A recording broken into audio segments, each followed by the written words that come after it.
చేస్తూ ఉన్నారు. బట్ అది దీర్ఘకాలికంగా మనకు కొంత ప్రమాదం తెచ్చే అవకాశం ఉంటుంది. హైదరాబాద్ని ఫుల్ అంగులతో డెవలప్ చేస్తూ ఉన్నారు. బట్ రాష్ట్రం సమూలంగా డెవలప్ కావాలనుకున్నప్పుడు డీసెంట్రలైజేషన్ ఆఫ్ డెవలప్మెంట్. మీరు ఆదిలాబాద్లో పెడతారో చాలా సంతోషం, త్వరలో ఎయిర్పోర్ట్ వస్తూ ఉంది ఒక రాష్ట్రం. సో ఈ రకంగా తెలంగాణని దూరదృష్టితో ఎందుకు చెప్తా ఉన్నా, శ్రీధర్ బాబు గారికి ఉన్నంత అవగాహన ఈ రాష్ట్రంలో సహజ దాసో శ్రవణ్ గారు చెప్పినట్టుగా మంచి విజన్ ఉంది, ఎక్స్పీరియన్స్ ఉంది.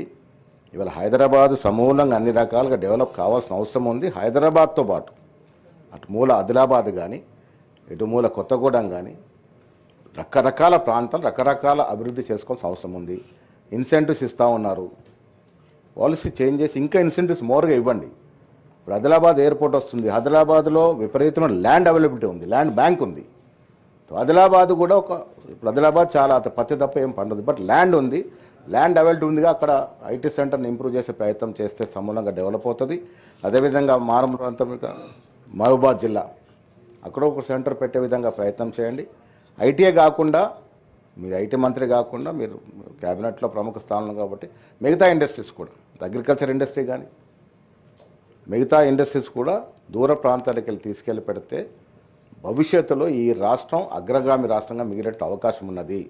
హైదరాబాద్ పీక్ వచ్చేసింది, అన్ని రకాలుగా అభివృద్ధి ఉంది, ఇక్కడ ఇంకా పెట్టాల్సిన అవసరం ఉంది. అది కూడా ఎందుకు ముఖ్యమంత్రి గారు పదే పదే చెప్తా ఉంటారు, హైదరాబాద్ నగరం అనేది ఈ దేశం ఉన్నటువంటి నగరాలే కాకుండా ప్రపంచంలో నగరాలతో పోటీ పడాలని.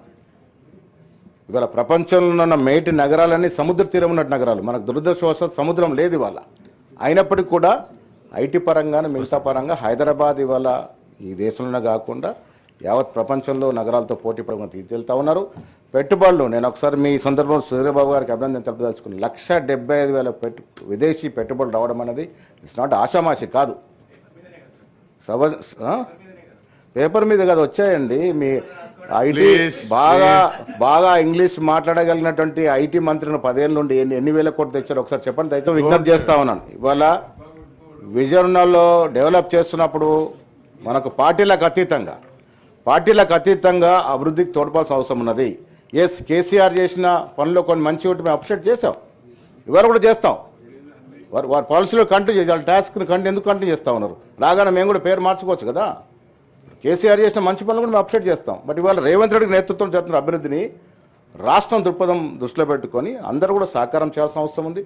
రాజకీయంగా బయటికి వెళ్ళి విమర్శ చేసుకుందాం, ఎన్నికలు వచ్చినప్పుడు రాజకీయంగా పోటీ పడతాం. బట్ ఇవాళ ఇంకా 3 సంవత్సరాలు ఒక దురదృష్టితో ఈ రాష్ట్రం ముందుకు పోతున్నాం. మీ అందరూ కూడా సహకారం చేయాల్సిన అవసరం ఉంది. ముఖ్యంగా ఐటీ రంగం ఇలా చాలామంది చెప్తారు బెంగళూరు టాపు మనం ఎక్కలేమని. బెంగళూరుతో ధీటుగా పోతా ఉన్నాం, అదొక శుభ పరిణామం. ఆ దశగా పోవాల్సిందిగా నేను విజ్ఞప్తి చేస్తూ శ్రీధర్ బాబు గారికి మంత్రి గారికి మరొకసారి విజ్ఞప్తి చేస్తూ ఉన్నాను. డీసెంట్రలైజేషన్ అనే మీద ఒక దృష్టి పెట్టండి. భవిష్యత్తులో రాష్ట్రం అభివృద్ధి చెందాలంటే డీసెంట్రలైజేషన్ ఆఫ్ డెవలప్మెంట్ కావాలనే మాట వారికి విజ్ఞప్తి చేస్తూ సెలవు తీసుకుంటున్నాను.